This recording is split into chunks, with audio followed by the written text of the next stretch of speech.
बिस्मिल्लाहिर्रहमानिर्रहीम। अस्सलाम वालेकुम फ्रेंड्स, इवोमिन एवोल्यूशन चैनल पे सुफियान नई वीडियो नए टॉपिक के साथ हाजिर है। फ्रेंड्स, आज की जो हमारी वीडियो का टॉपिक है ये बड़ा इंपॉर्टेंट है, जिसमें मैं आपको बताऊंगा कि यूएसए इंटरव्यू आप देने के लिए एम्बेसी में जाएंगे तो आपसे किस तरह के जो है वो क्वेश्चन जो है वो पूछे जाते हैं, उनका बेस्ट सूटेबल आंसर क्या हो सकता है। उर्दू में इंटरव्यू देना चाहिए, इंग्लिश में इंटरव्यू देना चाहिए, ड्रेसिंग कैसी जो है वो होनी चाहिए, कौन कौन से डॉक्यूमेंट्स आप साथ जो है वो लेके जाएंगे, पूरी डिटेल जो है आज की वीडियो में आपको जो है बताई जाएगी। फ्रेंड्स, वीडियो को स्टार्ट करते हैं। वीडियो को स्टार्ट करने से पहले मैं एक चीज़ आपको यहाँ पे बताता चलूँ कि मैंने 3 साल पहले भी इसी टॉपिक पे एक और वीडियो जो है बना चुका हूँ। उस वीडियो पे आज की डेट तक अल्हम्दुलिल्लाह तकरीबन 2.25 लाख जो है वो लोग जो है इस वीडियो को जो है वो देख चुके हैं। मैं भी जो है आज जो वीडियो मैं शूट कर रहा हूँ उसमें कोई चीज़ जो है मिस हो जाए तो आप इस वीडियो को भी जो है देख के कुछ वैल्यू एडिशन जो है इंटरव्यू के हवाले से जो है वो आप कर सकते हैं। इस वीडियो का लिंक मैं नीचे डिस्क्रिप्शन में जो है वो दे दूँगा। फ्रेंड्स, टॉपिक की तरफ जो है वो वापस आते हैं। मैंने एक पूरी जो है वो लिस्ट जो है बनाई हुई है, जितने भी आपके क्वेश्चंस थे उस हवाले से पूरी मैंने तकरीबन 12 क्वेश्चन जो हैं इस वीडियो के अंदर हम जो है वो कवर करेंगे और वैल्यू एडिशन करेंगे कि ऐसे तमाम अफराद के लिए जो कि इन दिनों में और आने वाले दिनों में जो है यूएस एम्बेसी इस्लामाबाद या कराची जो है इंटरव्यू देने के लिए जा रहे हैं या दुनिया के किसी और मुल्क में जा रहे हैं, तकरीबन इसी से मिलते जुलते क्वेश्चन जो है आपसे जो है वो किए जाते हैं। फ्रेंड्स, मे भी ये वीडियो थोड़ी सी लंबी हो, लेकिन चूंकि इस वीडियो में जो है मैंने पूरी वैल्यू एडिशन जो है वो करनी है ताकि जो है वो आपकी इंटरव्यू वाले दिन जो है अंडरस्टैंडिंग जो है अच्छे तरीके से हो, आपका कॉन्फिडेंस लेवल अच्छा हो और आप जो है वो वीज़ा जो है वो आपको जो है वो ग्रांट हो। तो लिहाजा जो है ये थोड़ी वीडियो जो है वो लंबी हो सकती है। फ्रेंड्स, सबसे पहले जो है पहले नंबर पे बात कर लेते हैं कि बहुत सारे लोग जो है ये क्वेश्चंस पूछते हैं कि हमें जिस दिन हमारा अपॉइंटमेंट होगी उस दिन हमें कौन कौन से डॉक्यूमेंट जो है वो साथ लेके जो है वो जाने होंगे। फ्रेंड्स, मैं आपको बताता चलूँ कि 99% केसेस में यूएस एम्बेसी जो है, चाहे पाकिस्तान में है चाहे कोई और एम्बेसी है, कोई भी डॉक्यूमेंट जो है वो आपसे जो है वो चेक प्रैक्टिकली जो है वो नहीं करती। सिर्फ और सिर्फ 1% जो है वो चांसेस होते हैं शायद वो आपसे ड्यूरिंग इंटरव्यू कोई डॉक्यूमेंट जो है रिक्वायर्ड कर लें। अदरवाइज जो है at the day of appointment 99% cases में कोई भी डॉक्यूमेंट आपसे जो है वो चेक नहीं किया जाता। लेकिन फ्रेंड्स, सेफ हैंड पे आपने कौन कौन से डॉक्यूमेंट्स रखने हैं इसकी क्लैरिटी जो है बड़ी आसान है, मैं आपको बता देता हूँ। ये जिसमें डेफिनेटली आप अपनी बैंक स्टेटमेंट जो है सेफ हैंड पे अपने साथ रखेंगे। इसके अलावा फॉर्म DS 160 में जितनी भी आपने जॉब की डिटेल या अपने बिजनेस की डिटेल दी है वो भी डॉक्यूमेंट जो है सेफ हैंड पे आपने जो है वो साथ जो है वो रख लेने हैं। FRC जो है सेफ हैंड पे आप अपने पास जो है वो रख लें, लेकिन 99% केसेस में कोई भी डॉक्यूमेंट आपका जो है वो चेक नहीं होगा। तो फ्रेंड्स, आगे चलते हैं। दूसरा क्वेश्चन जो है, दूसरा जो मोस्ट इंपॉर्टेंट क्वेश्चन है वो ये है कि हमारी ड्रेसिंग जो है वो कैसी होनी चाहिए। जिस दिन हम इंटरव्यू देने के लिए जाएंगे तो हमने पैंट कोट पहनना है, शलवार कमीज़ पहननी है, क्या जो है वो हमने पहन के जो है वो जाना है। फ्रेंड, इसमें बड़ा सादा सा आंसर है कि आपने ड्रेसिंग वो करनी है जिसमें आप इजी हो, जो आप रूटीन में करते हैं वही ड्रेसिंग आपने करनी है। सिर्फ साफ़ सुथरे कपड़े जो है वो आपके जो है वो होने चाहिए, या कोशिश कर लें अगर आपको नए कपड़े उस दिन पहन के जा सकते हैं तो नए कपड़े भी पहन सकते हैं। लेकिन फ्रेंड्स, एक छोटी सी मैं एग्जांपल यहाँ पे आपको जो है वो दे देता हूँ जिससे आपकी क्लैरिटी और अच्छे तरीके से हो जाएगी। मिसाल के तौर पर आज मेरा इंटरव्यू था यूएस एम्बेसी में और मैं 2 पीस वहाँ पे जो है वो पहन के जो है वो चला गया हूँ। लेकिन प्रीवियस हिस्ट्री में पूरी ज़िंदगी मैंने कभी भी 2 पीस जो है वो नहीं पहना, तो डेफिनेटली मेरा कॉन्फिडेंस लेवल जो है वो शेक हो जाएगा। मेरी जो कंसंट्रेशन है वो मेरी ड्रेसिंग की तरफ होगी, क्योंकि मैंने कभी ज़िंदगी में 2 पीस जो है वो नहीं पहना। तो लिहाजा जो है आपने वही ड्रेसिंग करनी है जिसमें आप इजी हैं। अनयूजुअल आपने कोई भी ड्रेसिंग जो है वो नहीं करनी। अब फ्रेंड्स, आ जाते हैं दूसरी तरफ के, जब आपने एक मोस्ट इंपॉर्टेंट चीज़ और आपको मैं यहाँ पे जो है बताता चलूँ कि एक और चीज़ जो कि आपने बहुत ज़्यादा ज़रूरी करनी है वो ये है कि जब भी आपका इंटरव्यू होगा आपने 1 हफ़्ता पहले उसकी तैयारी जो है वो करनी शुरू कर देनी है।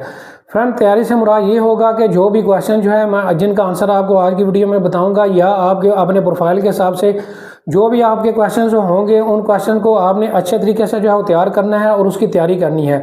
फ्रेंड, तैयारी करने के लिए बेस्ट टूल ये है कि आपने अपने किसी फ्रेंड एंड फैमिली मेम्बर को, किसी दोस्त को, अपनी वाइफ को, अपने हस्बैंड को, अपने बेटे को, अपने बाप को डेली जो है आपने कुछ क्वेश्चन जो है वो याद कर लेने हैं और उन डेली क्वेश्चंस का आंसर जो है आपने उनको जो है रोज़ाना जो है वो सुनाना है। तो फ्रेंड, प्रैक्टिकली एक चीज़ जो है मैं आपको यहाँ पे बताता चलूँ, ऐसे तमाम अफराद जिन्होंने जो है जाने से पहले अपनी प्रैक्टिस की और उन्होंने हमसे वीज़ा अप्लाई करवाया या फिर किसी और से वीज़ा अप्लाई करवाया, जब उनसे हमारा एक्सपीरियंस शेयर हुआ तो उन्होंने बताया कि हमने बाकायदा इंटरव्यू की तैयारी की थी और इंटरव्यू की तैयारी की वजह से हमें वीज़ा जो है वो ग्रांट हुआ है। फ्रेंड, ये देखने में तो शायद आपको मजाक लगे कि हम अब अपने वालिद को या भाई को या सिस्टर को या अपनी बेगम को जो है अब हम इंटरव्यू देंगे और इंटरव्यू उसको जो है प्रैक्टिस के लिए सुनाएंगे। तो फ्रेंड्स, ऐसे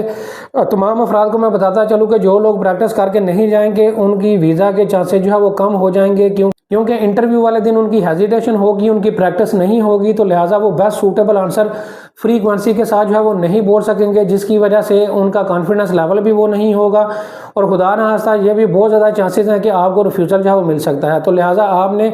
इस चीज़ को जो है वो अपने जहन में पक्का कर लेना है कि आपने जाने से पहले अपने सारे सवालों के जवाब जो है आपने किसी भी रिलेटिव को कहना है कि वो आपसे सवाल करे और आपने उसके सवालों का जवाब जो है वो देना है। करंट टॉपिक में जो है वो वापस आते हैं। और दूसरी चीज़ आपने जिसका बहुत ज़्यादा ख्याल रखना है कि आपका जो जितने भी क्वेश्चंस का जो आंसर होगा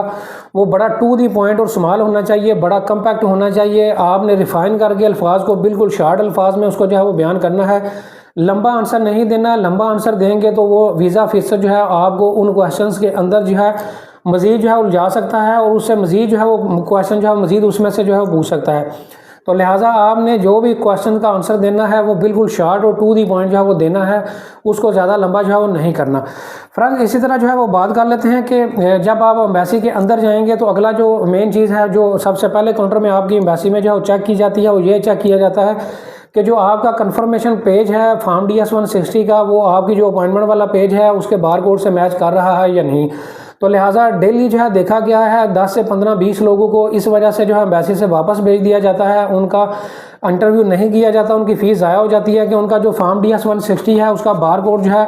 अपॉइंटमेंट वाले पोर्टल से जो है मैच नहीं कर रहा होता। लिहाजा जो है आपने इस चीज़ का ख्याल रखना है कि अगर आपने बाद में नया फॉर्म DS 160 फिल किया है तो उसको आपने पुरानी अपॉइंटमेंट के अंदर जो है वो अपडेट जो है वो करना है। तो फिर डायरेक्ट जो है आप अगले जो है इंटरव्यू वाले जो काउंटर है वहाँ पे जो है वो पहुँच जाते हैं। फ्रेंड आप यहाँ पे जो है वो मोस्ट इंपॉर्टेंट एक और चीज़ जो कि बहुत ज़्यादा लोग जो है वो पूछते हैं कि इंग्लिश में इंटरव्यू देना चाहिए या उर्दू में इंटरव्यू देना चाहिए। फ्रेंड 2-3 चीज़ें बताऊँगा जिसमें आज आपकी क्लैरिटी हो जाएगी और आप आज डिसाइड कर लेंगे कि आपने उर्दू में इंटरव्यू देना है या इंग्लिश में देना है। फ्रेंड मैं आपको बताता चलूँ कि जो लोग आपसे पहले इंटरव्यू दे रहे होंगे उनका इंटरव्यू आपके सामने हो रहा होगा, उर्दू में इंटरव्यू देने वाले लोगों को जो है वो वीज़ा मिल रहा होगा और जो लोग इंग्लिश में इंटरव्यू दे रहे होंगे उनका वीज़ा रिफ्यूज़ हो रहा होगा। इसी तरह जो लोग इंग्लिश में इंटरव्यू दे रहे होंगे उनको भी वीज़ा मिल रहा होगा और जो उर्दू में इंटरव्यू दे रहे होंगे उनका भी वीज़ा रिफ्यूज़ हो रहा होगा। तो फ्रेंड्स एक चीज़ याद रखिएगा कि लैंग्वेज की वजह से आपका कभी भी वीज़ा रिफ्यूज़ नहीं होगा। आपको वीज़ा आपके प्रोफाइल पे मिलेगा, आपकी लक पे मिलेगा और आपके इंटरव्यू की वजह से मिलेगा। तो लिहाजा इंग्लिश या उर्दू बोलने की वजह से आपका वीज़ा रिफ्यूज़ या ग्रांट नहीं होगा। फ्रेंड यहाँ पे एक और मैं एग्जांपल आपको जो है वो दे देता हूँ जिससे जो है मज़ीद आपकी क्लैरिटी जो है वो हो जाएगी। आपके हल्का हवा में अब आपने बहुत सारे ऐसे अफराद को देखा होगा जिनको उर्दू भी नहीं बोलनी आती और उनको इंग्लिश भी नहीं बोलनी आती, लेकिन सबसे ज़्यादा वीज़ा होल्डर वही लोग हैं। तो फ्रेंड्स ये चीज़ जो है मेरे इस स्टेटमेंट को जो है इंडोर्स करेगी कि लैंग्वेज की वजह से कभी भी वीज़ा रिफ्यूज़ या ग्रांट जो है वो नहीं होता। आपने लैंग्वेज जो है वो चूज़ करनी है जिसमें आप आंसर जो है अच्छे तरीके से दे सकें। तो मेरी रिकमेंडेशन यही है कि अगर आप इंग्लिश आपकी बहुत हाई फाई है और आप रूटीन लाइफ में भी इंग्लिश बोलते हैं तो फिर आप इंग्लिश को सेलेक्ट करें, अदरवाइज़ आप उर्दू में जो है वो इंटरव्यू दें, क्योंकि मीडियम का भी बहुत ज़्यादा डिफरेंस है। जब वो आपसे इंग्लिश में क्वेश्चन जो है वो पूछते हैं तो उनके बहुत सारे क्वेश्चंस की हमें समझ नहीं आती और जब हम उनको इंग्लिश के अंदर अप्लाई देते हैं तो हमारे मीडियम की बोलने की जो मीडियम है उसकी वजह से उनको भी जो हमारे आंसर्स हैं उनकी जो वो समझ नहीं आती। तो लिहाजा आप जब उर्दू सेलेक्ट करेंगे तो उनके साथ ट्रांसलेटर होगा, वो पाकिस्तानी होगा, वो आपके अच्छे सवालों के जवाब को जो है वो आगे जो है वो पहुंचाएगा। जब आप एक सवाल का अच्छे तरीके से जवाब देंगे, क्लैरिटी के साथ, कॉन्फिडेंस के साथ जवाब देंगे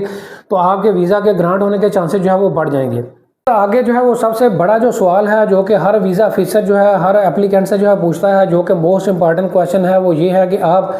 USA जो है वो क्यों जाना चाहते हैं। फ्रेंड्स यहाँ पे जो है इस क्वेश्चन के अंदर आपके पास एक अपॉर्चुनिटी भी मौजूद है उन तमाम अफराद के लिए जिनकी पहले से ट्रैवल हिस्ट्री मौजूद है। फ्रेंड्स इस क्वेश्चन के आंसर में आप उनको कह सकते हैं कि मैंने जो है फ़लाँ कंट्रीज़ को फ़लाँ जो है डेस्टिनेशन को जो है विज़िट किया हुआ है और अगला जो मेरा डेस्टिनेशन है वो न्यूयॉर्क है या वाशिंगटन DC है। मिसाल के तौर पर आप उनको कह सकते हैं जी प्रीवियस जो है मेरी ट्रैवल हिस्ट्री जो है वो फ्रांस की थी, फ्रांस में मैंने फ़लाँ डेस्टिनेशन को जो है वो विज़िट किया है और नेक्स्ट जो मेरा डेस्टिनेशन है वो न्यूयॉर्क है, जिसमें मैं न्यूयॉर्क के अंदर जाके न्यूयॉर्क को जो है वो एक्सप्लोर जो है वो करूँगा। तो फ्रेंड्स ऐसे तमाम अफराद जिनकी पहले से ट्रैवल हिस्ट्री नहीं है वो पाकिस्तान के डिफरेंट जो डेस्टिनेशन हैं उनका जिक्र कर सकते हैं कि मैंने पाकिस्तान में बहुत सारे डेस्टिनेशन को जो है एज ए टूरिस्ट जो है एक्सप्लोर किया है। अब मैंने जो है बहुत सारी वीडियो जो है वो न्यूयॉर्क के हवाले से या वाशिंगटन DC के हवाले से जो है वो देखी हैं। तो मेरा एक क्रेज़ है कि मैंने अब न्यूयॉर्क या वाशिंगटन DC को या किसी और सिटी को जो आके जो है वो एज ए टूरिस्ट जो है वो एक्सप्लोर जो है वो करना है। तो फ्रेंड्स इस क्वेश्चन के अंदर जो है वो आपके पास अपॉर्चुनिटी है, आप उनको एज ए टूरिस्ट जो है वो बता के, अपनी पुरानी हिस्ट्री का भी बता के आगे जो है वो मूव कर सकते हैं। और अगर आप ये समझते हैं कि इस आंसर के अलावा कोई बेस्ट सूटेबल आंसर आपके पास इससे अच्छा मौजूद है तो आप उसको भी जो है वो बता सकते हैं। फ्रेंड इस क्वेश्चन के बाद जो है ज़्यादातर जो क्वेश्चंस आपसे जो है वो किए जाते हैं वो फॉर्म DS 160 के हवाले से जो है वो किए जाते हैं। तो लिहाजा आपने जाने से पहले आपने फॉर्म DS 160 को अच्छे तरीके से पढ़ लेना है, क्योंकि बहुत सारे लोग जो है उनकी अपॉइंटमेंट 1 साल बाद की होती है, उनको याद भी नहीं होता कि हमने फॉर्म DS 160 में जो है क्या डाटा फिल किया था। तो लिहाजा आपने जाने से पहले फॉर्म DS 160 में जो भी डाटा दिया था उसको अच्छे तरीके से जो है वो पढ़ के जाना है। इसके अलावा वहाँ पे मोस्ट विजिटिंग प्लेसेस जो आपने फॉर्म के अंदर दी हुई हैं उनके वाले से भी आपसे जो है क्वेश्चन जो है पूछ लिया जाता है। आपके होटल का एड्रेस या आपके होटल का नाम भी अक्सर आपसे जो है वो पूछ लिया जाता है। इसी तरह फॉर्म के अंदर आपने किसी फ्रेंड एंड फैमिली मेंबर का जो है डिटेल दी हुई है तो उस फ्रेंड एंड फैमिली मेंबर के हवाले से भी आपसे जो है क्वेश्चन जो है पूछ लिए जाते हैं। उसके बच्चों का नाम, उसका नाम, उसकी फैमिली मेंबर्स कितने हैं, उसके घर का एड्रेस क्या है, इस हवाले से भी अक्सर जो है वो आपसे जो है क्वेश्चन जो है वो पूछ लिए जाते हैं। इसी तरह फ्रेंड्स अगर बात करें, अगर आपका जाने का वहाँ पे पर्पस ऑफ ट्रिप जो है वो कोई मीटिंग या सिंपोजिया है या वो कोई बिजनेस डील है तो उस हवाले से भी आपसे जो है क्वेश्चन जो है पूछ लिए जाते हैं। जो आपका बिजनेस पार्टनर है या फिर आपको जिस बंदे के साथ बिजनेस मीटिंग करने के लिए जा रहे हैं उसके प्रोफाइल के हिसाब से भी आपसे अक्सर जो है सवाल जो है पूछ लिए जाते हैं। फ्रेंड्स वीडियो में आगे बढ़ने से पहले एक और मोस्ट इंपॉर्टेंट चीज़ जो है मैं आपको जो है बताता चलूँ कि अगर USA का विजिट वीज़ा एक प्रोफेशनल तरीके से और एक अपडेटेड इन्फॉर्मेशन के साथ आप हमसे जो है वो अप्लाई करवाना चाहते हैं, जिसमें हम आपको प्रोफेशनल तरीके से फॉर्म DS 160 भी जो है वो फिल करके देंगे। इसी तरह कोशिश करेंगे कि 45 डेज से लेकर 60 डेज़ के दरमियान की आपको कराची या इस्लामाबाद की अपॉइंटमेंट भी जो है रीशेड्यूल जो है वो करके दें। तो इस वाले से अगर आप पेड सर्विस हमसे जो है वो लेना चाहते हैं तो स्क्रीन पे मेरा नंबर भी आपको नज़र आ रहा है और हमारे ऑफिस का एड्रेस भी आपको जो है वो नज़र आ रहा होगा। आप ऑफिस भी विजिट कर सकते हैं, व्हाट्सएप पे भी रब्ता करके पेड सर्विस जो है वो ले सकते हैं। इसके अलावा कुछ और कंट्रीज़ के भी नाम आपको यहाँ पे जो है वो स्क्रीन पे जो है शो हो रहे हैं। इन तमाम कंट्रीज़ का भी सिर्फ और सिर्फ विजिट वीज़ा आप हमसे जो है वो अप्लाई करवा सकते हैं, विजिट वीज़ा की फाइल प्रिपरेशन जो है वो करवा सकते हैं। फ्रेंड्स एक और मोस्ट फ्रीक्वेंट क्वेश्चन जो है जो कि मोमन भाई हमसे जो है वो पूछते हैं, ऐसे तमाम अफराद जो कि फ़िका जाफरिया से जो है वो ताल्लुक़ रखते हैं, उनका अक्सर हमारे से जो है वो क्वेश्चन ये होता है कि हम ज़ियारात के लिए ईरान गए थे तो हमने ये सुना है कि तमाम अफराद जो कि ईरान का विजिट करके वापस आते हैं उनको USA वीज़ा जो है वो नहीं देता। फ्रेंड इस हवाले से सिर्फ एक एविडेंस जो मैं आपको दूंगा या आपके सामने एक दलील रखूँगा, उसके बाद आपको आपके सवाल का जो है आंसर जो है मिल जाएगा। फ्रेंड्स ऐसे तमाम मोमन भाई, ऐसे तमाम मोमन ज़ाकिरीन, इसके अलावा मोमन जो हमारे भाई हैं जो उलमाए कराम हैं, सबसे ज़्यादा USA वीज़ा होल्डर वही हैं और वो हर साल USA जो है मजालिस पढ़ने के लिए वहाँ पे जो जाते हैं। तो लिहाजा उनकी अपनी फैमिलीज़ भी USA के अंदर जो है वो सेटल्ड हैं। तो लिहाजा इस दलील के बाद उम्मीद है कि आपको इस क्वेश्चन का आंसर जो है वो मिल गया होगा। फ्रेंड्स एक और मोस्ट क्वेश्चन जो है वो आपसे बहुत सारे लोगों से अक्सर जो है ये भी क्वेश्चन ड्यूरिंग इंटरव्यू जो है आपकी प्रीवियस ट्रैवल हिस्ट्री के बारे में जो है पूछ लिया जाता है कि आपने कौन कौन से कंट्रीज़ को जो है विज़िट किया है, फिर उन कंट्रीज़ में आपने एज ए टूरिस्ट कौन कौन जगहों को विज़िट किया है, उन जगहों का नाम भी अक्सर आपसे जो है पूछ लिया जाता है। तो लिहाजा आपकी अगर पहले से ट्रैवल हिस्ट्री मौजूद है तो आप जो मोस्ट विजिटिंग प्लेसेस जहाँ पे आपने ट्रिप किया था उनके नाम जो है वो आपको जो है वो आने चाहिए, वो भी आपसे अक्सर इंटरव्यू में जो है पूछ लिए जाते हैं। फ्रेंड्स उम्मीद करता हूँ मैंने कोशिश की है कि जितने भी ये क्वेश्चंस थे जो मुझसे टाइम टू टाइम जो है पूछे जाते थे उन सभी का मैंने कोशिश की है कि मैं आंसर दूँ। उम्मीद करता हूँ आज की वीडियो जो है उसने काफ़ी सारी वैल्यू एडिशन जो है वो की होगी आपकी प्रोफेशनल लाइफ में, या फिर आपका इंटरव्यू है उसके हवाले से काफ़ी वैल्यू एडिशन इस वीडियो ने जो है की होगी। अगर वैल्यू एडिशन कुछ इस वीडियो ने की है तो वीडियो को लाइक करें, शेयर करें, चैनल को सब्सक्राइब करें। Thank you very much.